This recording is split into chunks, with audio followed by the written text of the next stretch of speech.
Ours is Maestro, and I'm here with the one and only Eddie Hearn.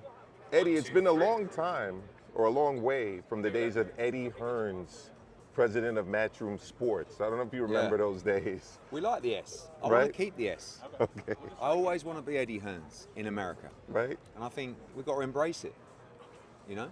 So, yeah, listen, things are going so well at the moment in America. We're coming off the back of 3 huge shows here.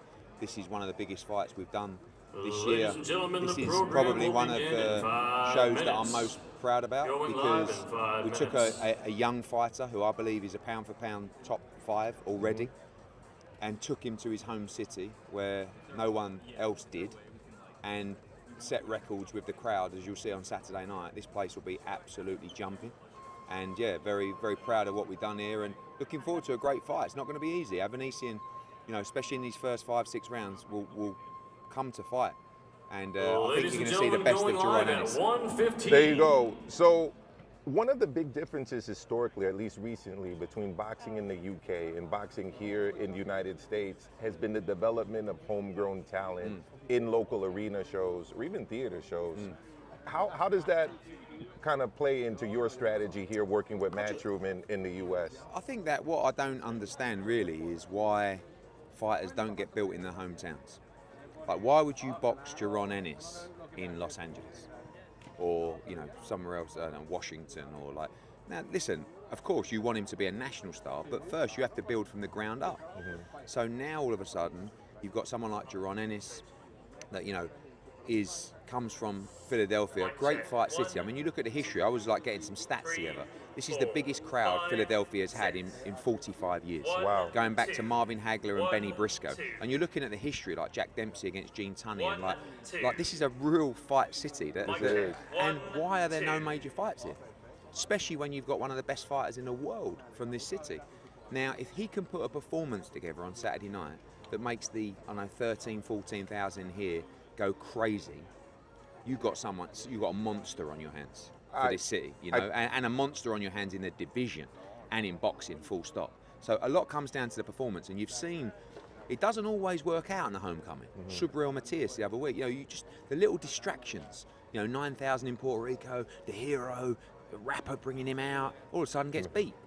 Regis Prograis, when he had his homecoming in New Orleans, really didn't box that well. Everyone asking for tickets, coming, oh, hey. You know, you see him walk out, hey. Do you know what I mean? But the special ones will put the performance together. And if you do, then your stock goes through the roof. And that's what will happen to Jaron Ennis on Saturday. Well, there you go. I think a big difference has been the fact that maybe there are casinos here in the U.S., Atlantic City's around the corner. But as a fight fan, as somebody who covers fights, it's much better to have it in an arena than in a sterile casino floor. I'm from the UK, right? So I'm coming into this market, learning all the time. We've learned a huge amount over the last 5 years. But it still baffles me that you come to this city, like, and there hasn't been any boxing. Like, I look across the road, you've got the football field, you've got the baseball. It's a massive sports city, massive. You know that baseball game, it starts at 4 p.m. on Saturday, it finishes at 7 p.m. Oh, it's perfect. It's 100 yards away. I mean, we're going to have our guys out there, basically with signs, flyer and everything, saying, guys, you need to come over to the Wells Fargo now. Now, we may end up doing a couple of thousand on Saturday.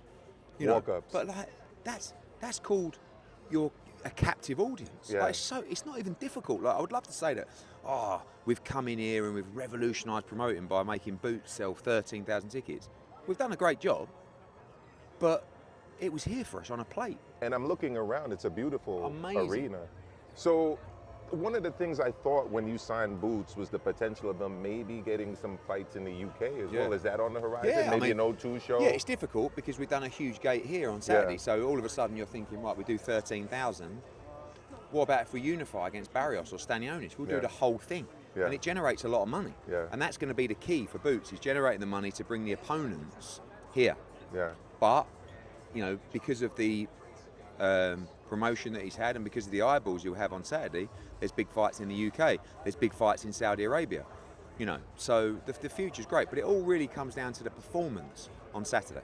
Talking about the UK, you had a big win with Johnny Fisher the other day, and I was telling October Red sister channel of mine, friend of mine, that I think a good idea for him would be to have him face off against European national champions, or the Italian champion, the Spanish champion, the German champion, maybe an Australian champion. Yeah, perhaps. Yeah. Because do you see him as ready right now for the British or European level? British getting there, maybe one or two fights away, but there's no rush with Johnny. Yeah. He had 2 amateur fights, but he's looking really good. Punches very hard. He's learning all the time. No rush. Biggest ticket seller in the UK. Like, let's just see him develop. So he'll box on the Catterall Pro Grade card August 24th. Get some rounds under the belt and go from there. And as it relates to Joshua, it's interesting to me, and I told somebody to ask you this question. Here in the United States, people really build themselves up. You guys are talking about AJ becoming a 3-time heavyweight champion. If he was in the US, they'd call him an 8-time heavyweight champion. Because 4 times 2 equals 8. So he's actually going for his 9th. Maybe I should move to America, you know, like, but because Brits generally, you know, there's a lot of green-eyed envy in our country where they want you to do well, but not too well. Do you know what I mean? So they build you up, and then they love to bring you back down again. So rather than champion people, what AJ's done for the sport, what he's done with a comeback, like, and also he's a really good person. Like, we should be, like, he is a hero, but there's still people. It's like the England football team. You know, 2 games ago it was, well, Southgate should be banned. We're useless, and now we're the greatest thing. Well, now he takes out Kane, right? Puts in Watkins, and you saw the result. Yeah. But look, you know, everyone's trying their best. And all you, whoa, yo, you all right? How you doing? Well, I was doing good till you just knocked coffee out of my hand. There's Pete Dobson.